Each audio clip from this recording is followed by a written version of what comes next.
Hello, my name is Hope from the platform of eSeniors.org. eSeniors is a non-profit organization that provides virtual companion for seniors from age 60 and above.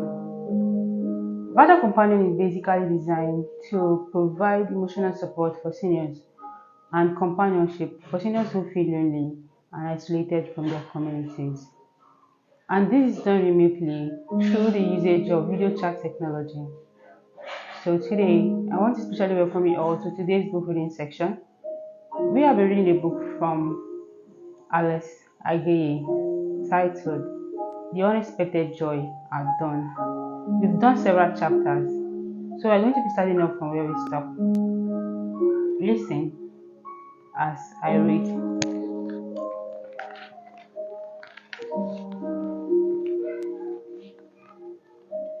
Before the security guard at the hotel bid goodbye to the receptionist, he rushed to room 201. He wandered aimlessly at the corridor of the second floor for a while. A white man was carrying two hefty bags and was staggering drunkenly towards room 22. He wandered there for a while and drew closer to room 201. He knocked distinctly on the door once, twice, and three times. Mama had been sleeping rather deeply. She came around slowly, wound a piece of cloth around her midsection, and opened the door. The security guard apologized for bothering her, but disclosed that breakfast time had long passed. He said that he became curious the first day he saw her rushing to room 201. He had quickly checked on her identity from the receptionist and been told she was leaving that morning, and was surprised she had not turned in her key.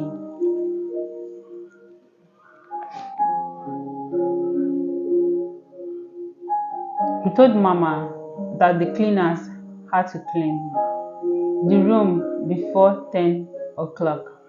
He apologized again before walking away. Back in the room, Mama went to the bedroom and bathed hurriedly. She would be late working on her cargo. If she did not meet Joe, she would be hurt. She dressed quickly, took her bag, and went to the reception.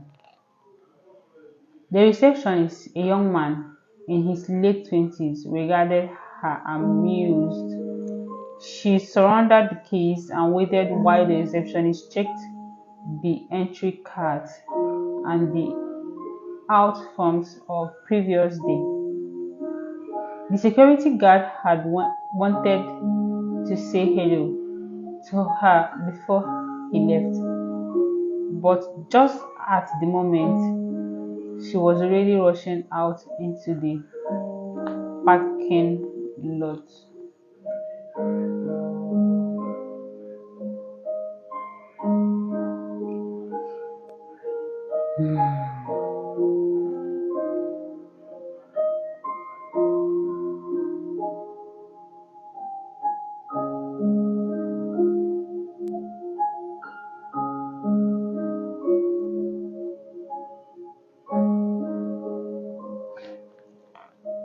Lift, please, she gestured to the hotel driver who was getting the car out of the car park. Just then, the security guard emerged from the reception. "Why are you still here?" the driver asked the security guard, ignoring Mama, who stared, walking towards the main road. "I watched over a guest. It was voluntary," the guard said with a smile. Was there the need for it, or did she give you a tip?" "Oh, just curiosity." Before the car could get onto the road, the attendant spotted Mama waiting in the bend. That's the woman. The security guard said we could offer her a lift if you are not in a hurry. Why are you so interested in her? Is there something you have to tell me? The guard laughed. Nothing. I was just curious. But I saved her this morning. She was still asleep when she should have been leaving. The driver laughed too. Some people, he said as he stopped the vehicle near Mama. The proprietor of Bailey's restaurant yawned. It had been a hard day and it was quite sleepy. He could hardly keep his eyes open. "You making it this evening?" he managed to say when he got to Joe. He yawned and covered his mouth with the back of his hand. "Why don't you hum it into my ears?" Joe asked.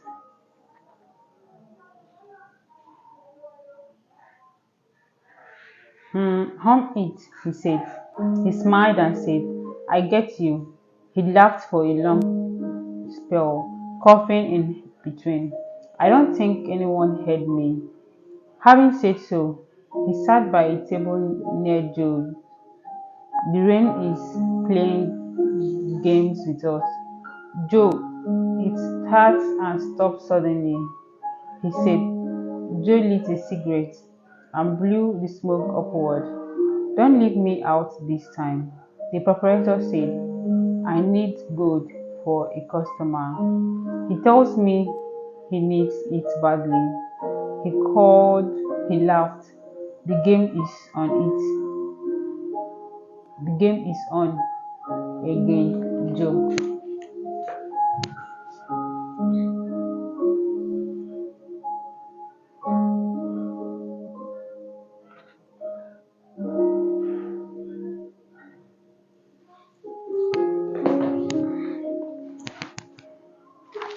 Sorry about that interruption.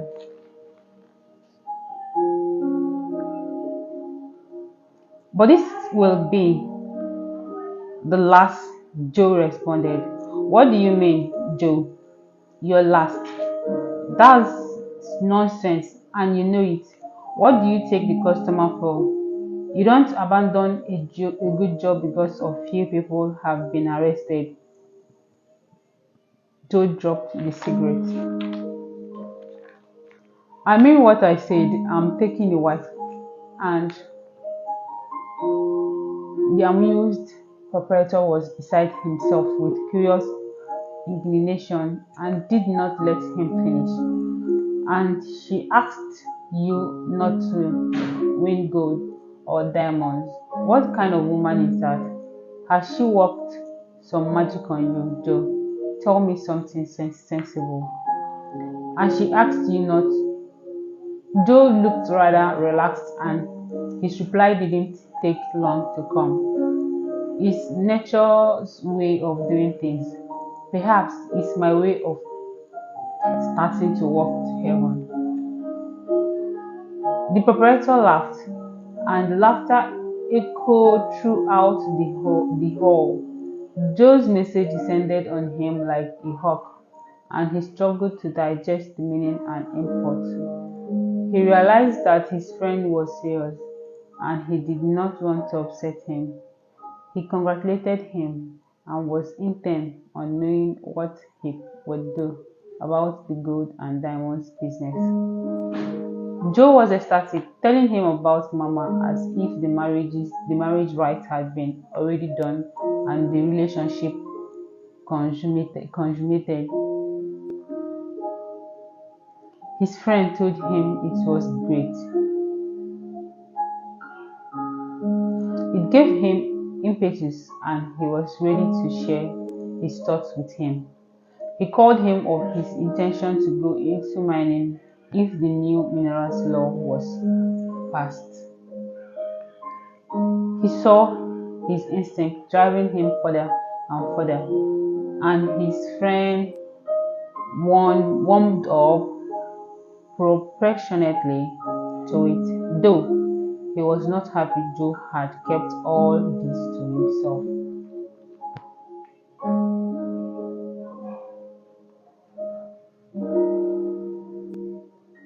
And do you think you can leave me out of it? You and your boys have done all that and you didn't tell me. He complained. Joe had a proposal for him. He knew his friend would love it and had kept it till now. He would love it. I proposed your name to a meeting and it was accepted. You would be a director if you agree to pay your share of the capital. The proprietor squinted an eye. You boys, how much is that? £100,000, Joe said. The proprietor raised his eyebrow. Well, that's all right by me, came the proprietor's reply. Joe listed the names of the other directors and their shares. A formal meeting of the directors will be convened immediately the law is passed. He told the proprietor of Bailey's. The man held Joe's hand. I agree with you, Joe. We have always been together. We must be careful, very, very careful these days. The name I put it to me means a dead mark on us all. People die mysteriously these days and no questions are asked. Joe was not surprised at what the proprietor said. He said nothing though. He puffed on the smoke more frantically than before and just forced a smile. The proprietor followed him in room 5. He flushed importantly. Joe had fed him with information about plans, which he knew would change his life if implemented. He hoped it would happen as he said.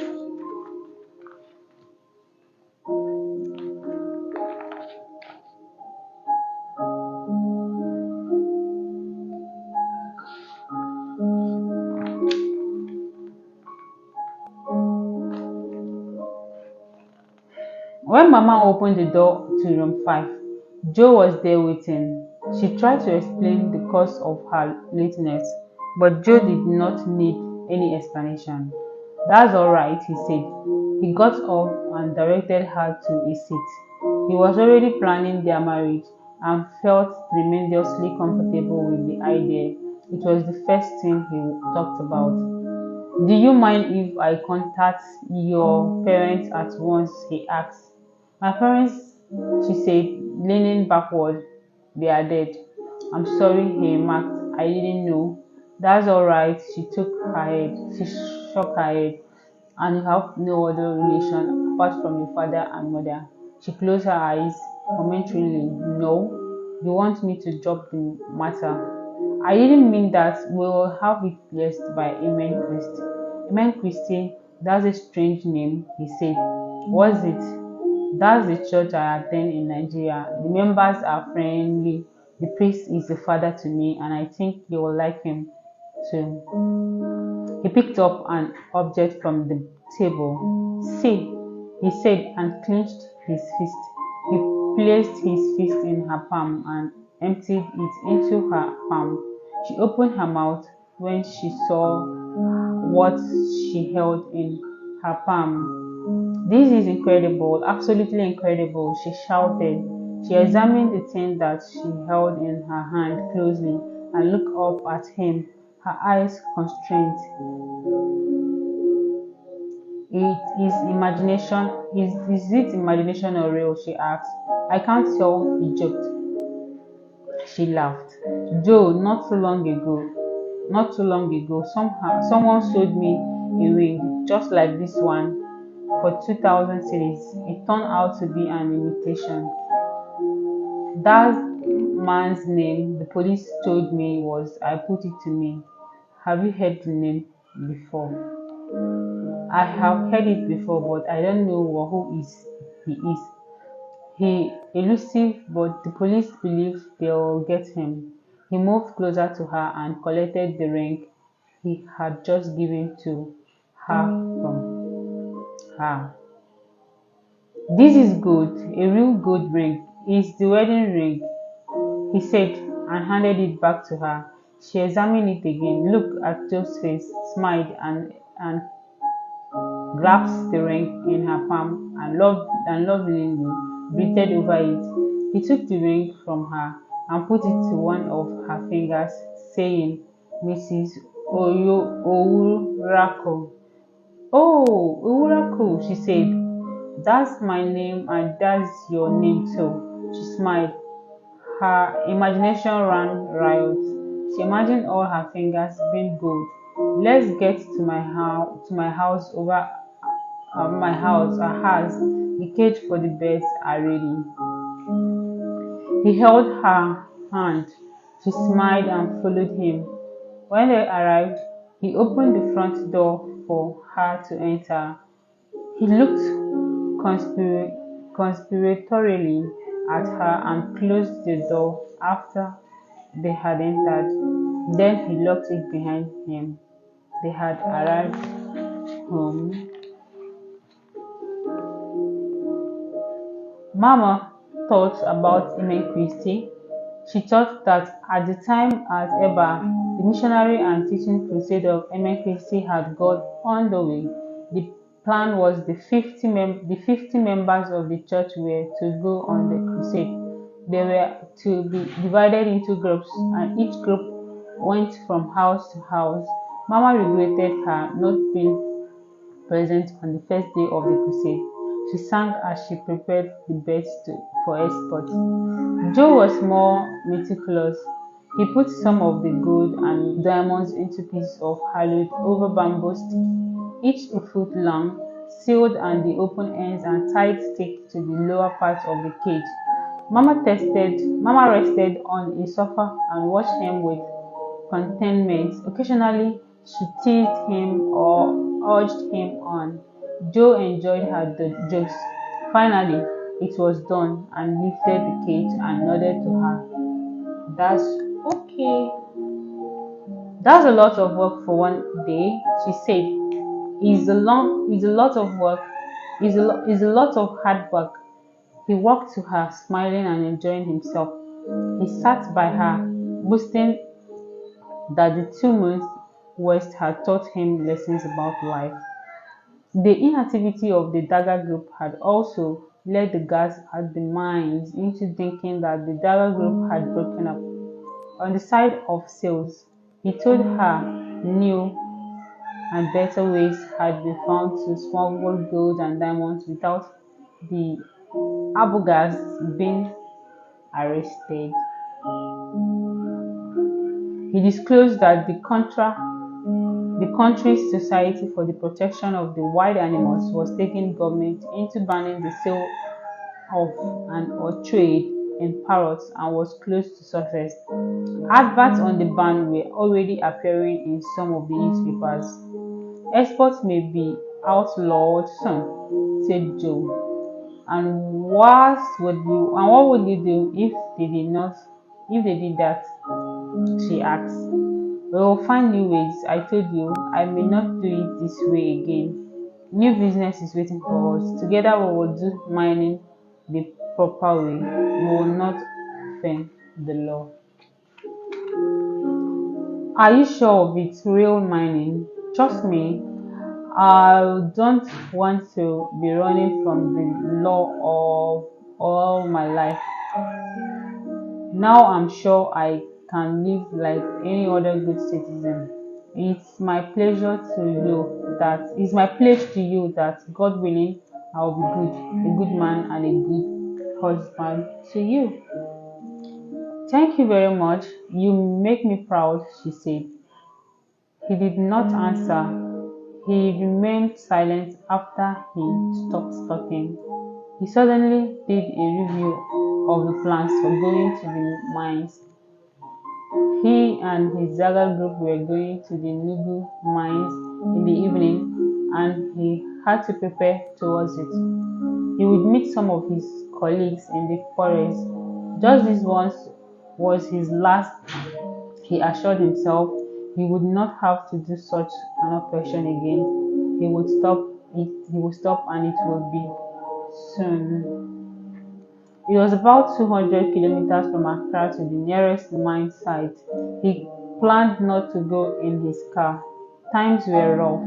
Things were so uncertain. He would have to travel incognito for protection and to enable me to ply my trade in peace. I have for some time now been paying the security agency. It hasn't been pleasant at all. It's been as if the sin of my father were being visited on me, as I seem to be at the mercy of the big men, always afraid something was going to happen to me. No more, my father died a poor man, and my grandparents too. I'm going to break the chain. I surely will. She clapped approvingly.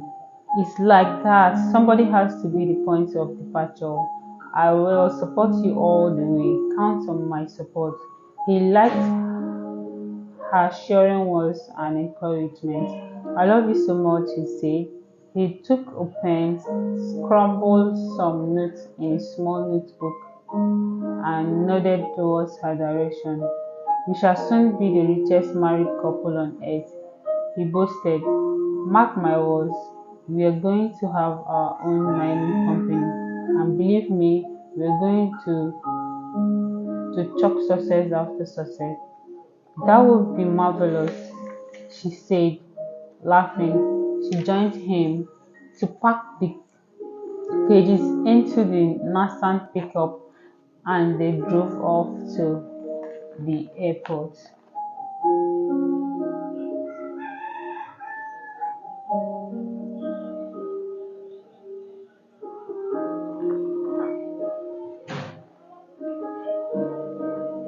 After this night, there will be no more hide and seek with the mind guard.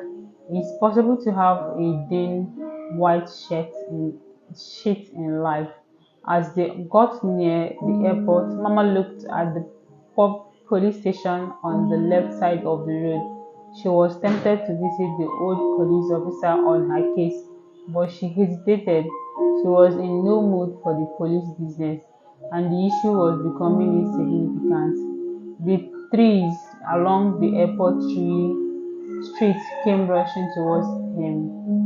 She wondered whether it was wise to talk about it at all. She was in love and did not want to disturb her mood. It would be awful to drag him into the swindle that she had been subjected to.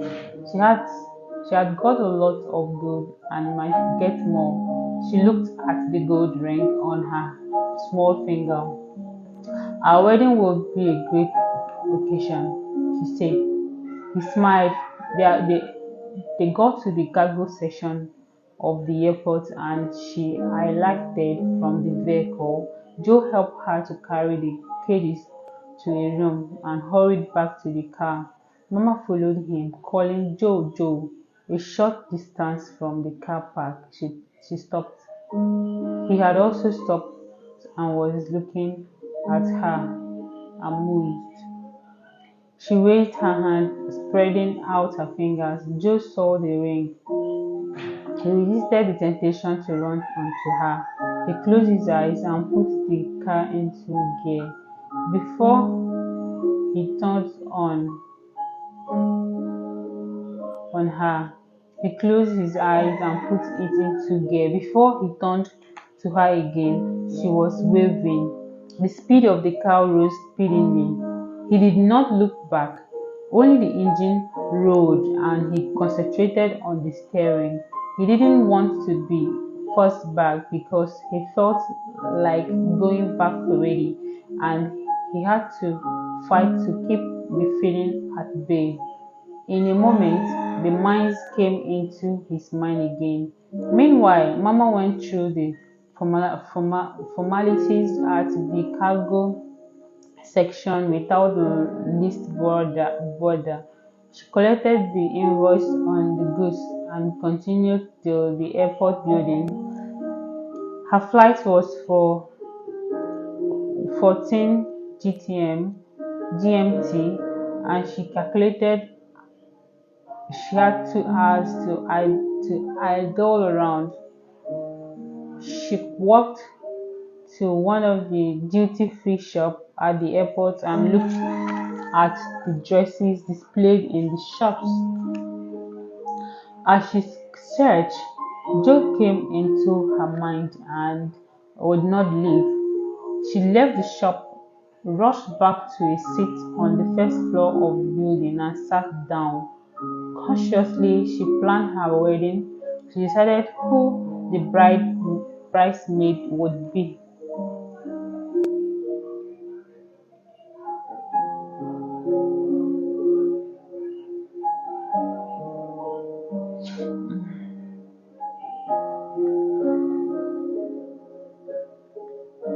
She wondered whether Joe would choose his own best man. She created the scenery.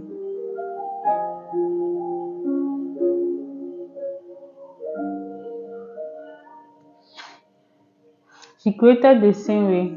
The elders of Amen Christi seeing her walking gently to the altar, the well-wishers too, and the partying.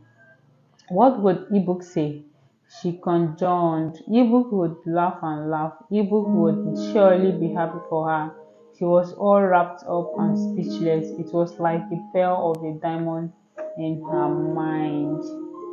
The door of Masca room was locked, but there was noise inside. Neil and his friend waited. He decided he would apologize to her for walking out on her the previous night. He would also advise her to join them to Lagos, where he hoped to find his family. It was his fault, he said to his friends. She may not forgive me. Do you believe she will? It's my fault. I should have understood her position. She will understand. Just you wait and see. Aaron encouraged him. Cheer up and look like a man. The world is not ended yet.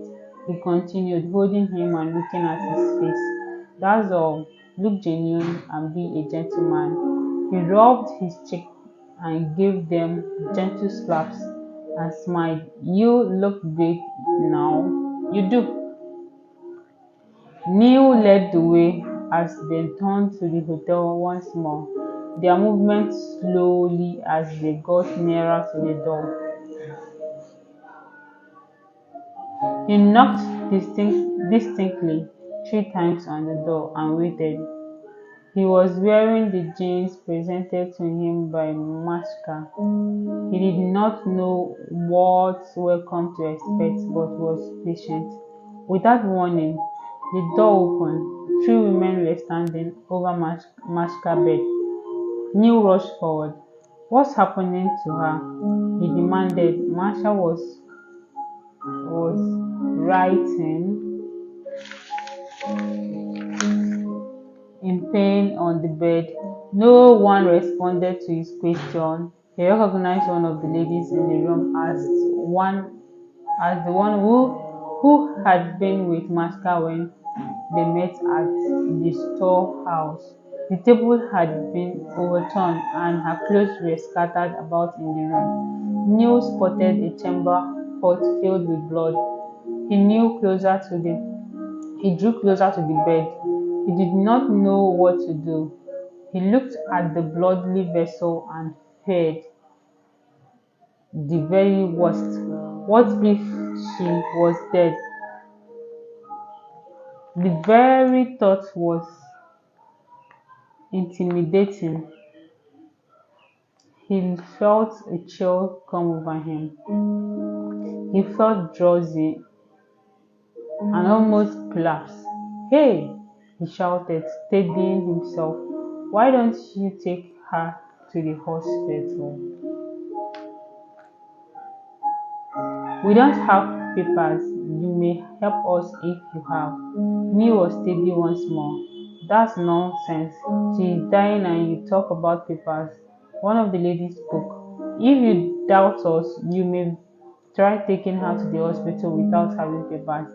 If we get out there, we will be arrested.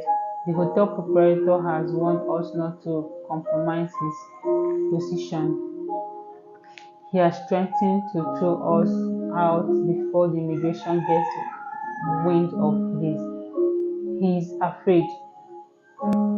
The fact is, he had informed immigration that he had got us out of here already. We are all afraid. We don't know what to do. Perhaps you can help us.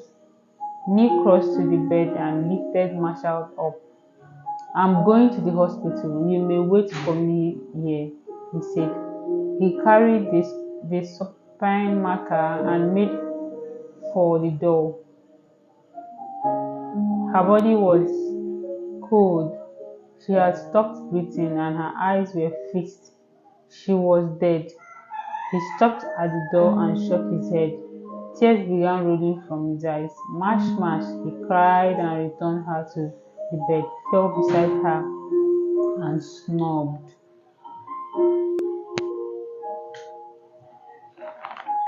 Thank you so much for listening. So this is where we are going to be ending today's book reading section. So we meet again in the next one. Thanks and bye.